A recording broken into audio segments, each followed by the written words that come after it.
Hello, magandang araw. And this is our second day here in Egypt. And alam niyo na kung nasaan kami, diba? Everyone, welcome to Pyramids of Giza. Ayan, nakapasok din kami.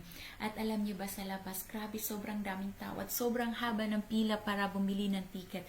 Buti na lang, parang priority ata nila yung mga foreigners kasi habang pumipila kami, tapos nakita kami nung isa sa mga guards doon, ginaid niya kami doon sa window, tapos nakabili kami ng ticket in an instant. So, siguro priority nila yung mga foreigners. Well, anyway, andito na kami sa loob. And then for the entrance fee, we paid 240 Egyptian pounds per head po yan.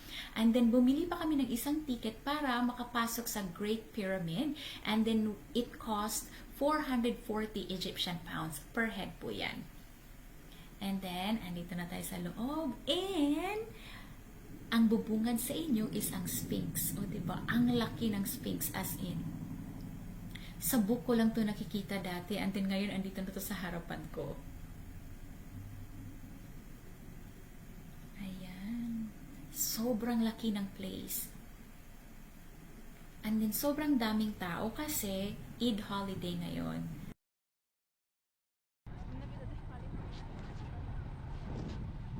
Iko?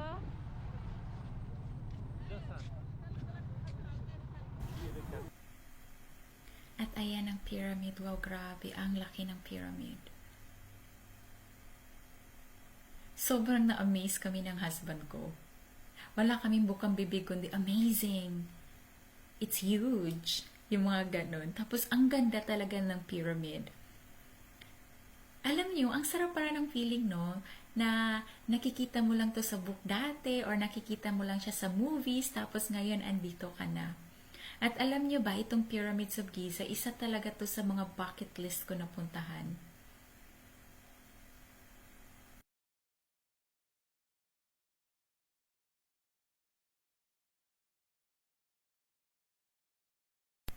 Alam niyo, ang mga Egyptians, ang babait at saka ang warm talaga nila.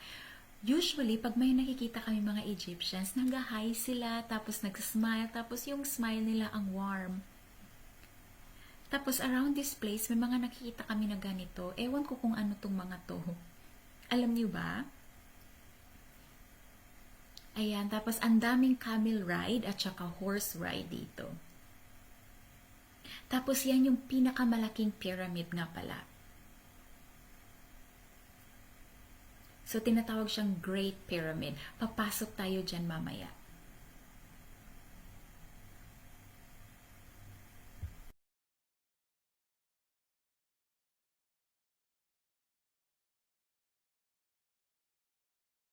And then ito, ewan ko kung ano to.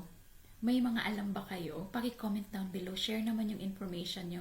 At halik kayo, tignan natin sa malapitan ang pyramid. Bawal nga palang tumuntong dyan. So yung bata, sinaway siya ng mama. Yung mama ata is security dito or police. So kayo, pag nagpunta kayo, huwag kayong tumuntong dyan kasi bawal. At halik kayo, tignan natin yung bato na ginamit. Bato talaga. Yung block na ginamit sa paggawa ng pyramid. Diba? Ang laki niya. Mga around 1 meter ata ang haba nito. But then, yung pyramid naman is gawa siya sa blocks in different sizes.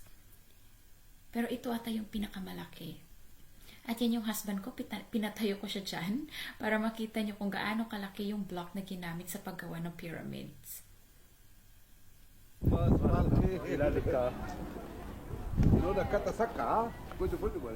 Oh, yo. Have a nice day. Happy New Thank you.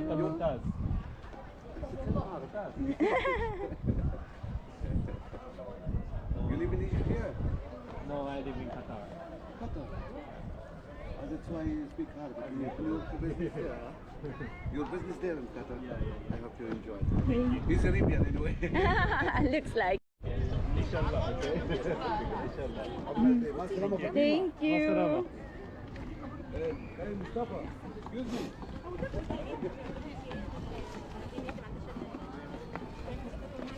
I give you some this to your wife.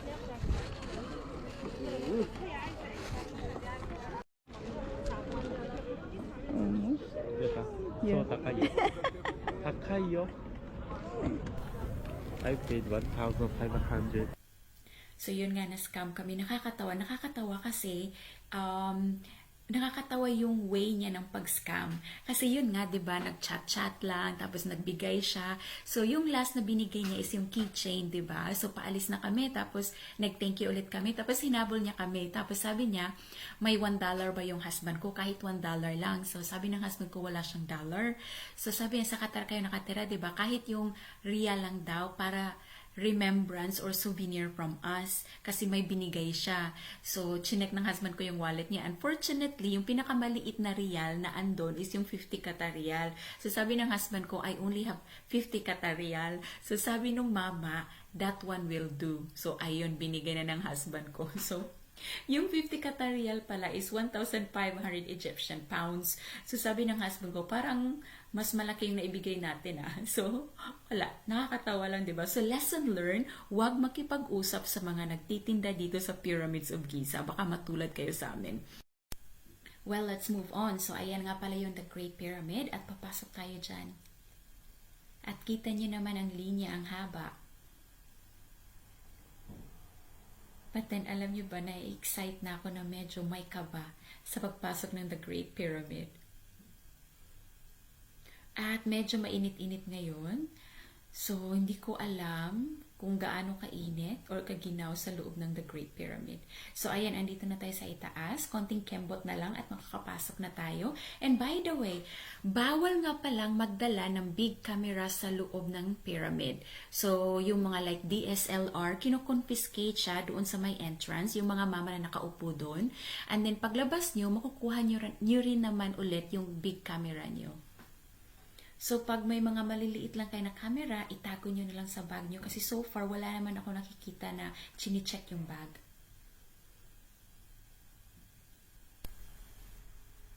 At ito na sa loob ng The Great Pyramid. So, ayan, makitid yung daan. Okay pa yung daan dito kasi two-way siya. Tapos dito, ito yung pahirapan na, pataas. Ayan, nakayuko na kami ng konti. Buti na lang at may konting ilaw, so hindi nakakatakot. But then dito, madilim-dilim na talaga ng konti, tapos yuko na kami. Then this is the King's Chamber. Ang makikita lang natin is yan yung sarcophagus. Yun lang yung nandun. And then, walang mga paintings or whatever inside the King's Chamber. Yung sarcophagus lang talaga ang nandun. Tapos, pag medyo sobrang lapit nyo na sa King's Chamber, may passage doon na talagang yuyuko na kayo and then madilim, as in wala kayong makikita. So, kung claustrophobic kayo, huwag kayong magpunta sa loob ng pyramid. Hindi yun advisable sa inyo. Tapos, di ba may way doon na parang one way lang siya? And then, I wonder, paano pag may nag-faint? Saan sila ilalabas? Or paano sila i-rescue? Kasi isang daanan lang talaga yung nakikita ko doon. Yung bata nga, nasa unahan namin, umiyak na siya kasi natakot siya kasi madilim, mainit, tapos sobrang liit pa nung daanan. So kayo, pag nagpunta kayo dito, think 100 times before kayo pumasok sa loob kasi sobrang hirap talaga. And then, huwag kayong magpunta dito pag summer dito sa Egypt kasi hindi ko ma-imagine kung gaano siya kainit sa loob. And by the way, pictures nga lang po pala yung nakuha ko sa loob kasi bawal daw mag-video. Actually, nagbe-video na ako, tapos may nag-approach sa akin na bawal daw. Kahit phone yung gamit ko sa pag-video, bawal daw mag-video sa loob ng pyramid. But then, may mga nakikita naman ako na mga vlogger dun sa YouTube na nakapag-video sila sa loob ng pyramid. Wow. Well, anyway, siguro weather lang. Pag nakita kayo ng video, bawal. Pag hindi kayo nakita, hindi bawal. And so now, let's move on. So, halik kayo at samahan nyo kaming mag-camel ride. Maghahanap tayo.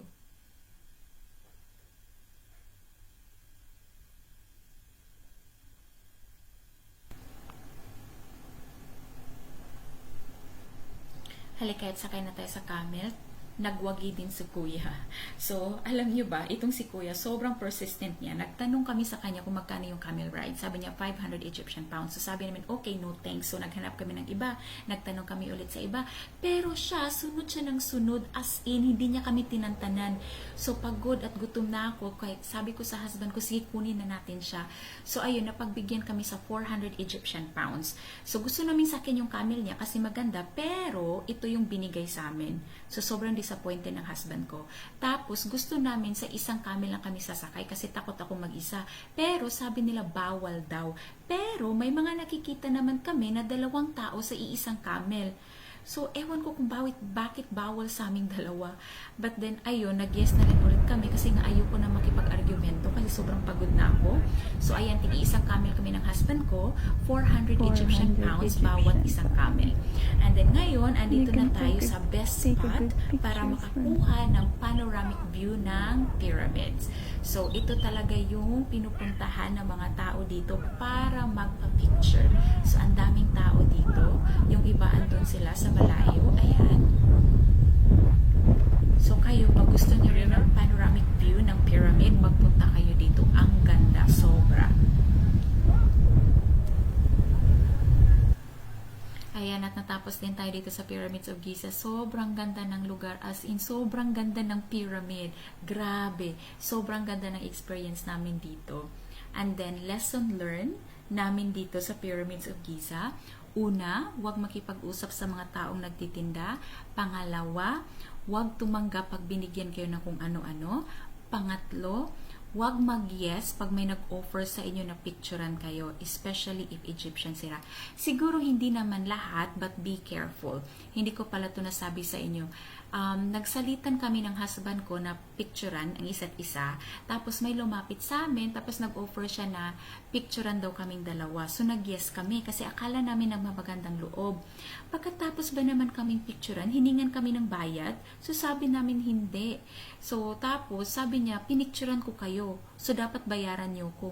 Ang ginawa ng husband ko, dinilit niya yung mga pictures na kinuha nung mama. So sabi niya, okay, wala na yung pictures mo, so hindi na kami magbabayad. So ayun. And then, pang-apat, be careful din sa mga taong nag-o-offer ng camel ride. Klaruhin nyo ang presyo ng camel ride nyo, klaruhin nyo kung sinong mag-guide sa camel, at kung anong camel yung sasakyan nyo. Ayan, and so that's all for today's video. Sana nagustuhan nyo po ang video ko today. Watch out for my next video kasi hindi pa tayo tapos dito sa journey natin sa Egypt. Thank you for watching and have a great day.